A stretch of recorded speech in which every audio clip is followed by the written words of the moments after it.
Овощи, которые должны были пойти на приготовление школьных обедов, сгорели ночью в результате пожара на фермерском складе. Сотни тонн продовольствия и 3 автомобиля оказались погребены под рухнувшей кровлей. Рамиль Шайдуллин продолжит. Я 1:30 приехал сюда. Вот так дымилось, тушили. Тут пожарники были. Ильшат Камалиев, совладелец сгоревшего ангара, приехал сразу же, как только узнал о пожаре. Огонь на его глазах уничтожал все. Несущая конструкция не выдержала напряжения и рухнула, похоронив под собой не только овощи, но и 3 автомобиля. Вот одна машина, два трактора. Он обогревался? Он выключенный был, говорят.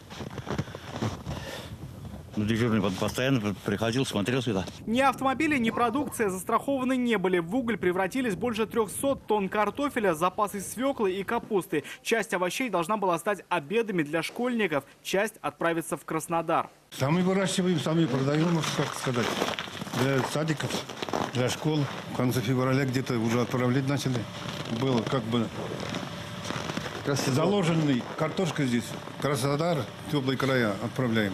Сумма ущерба только от сгоревших овощей по примерным подсчетам составляет более 5 миллионов рублей. Сейчас завалы 70-метрового ангара исследуют инспекторы пожарного надзора, после чего сделают выводы о причинах пожара. Рамиль Шайдуллин, Александр Комаров и Рафаэль Ракипов. Вызов 112.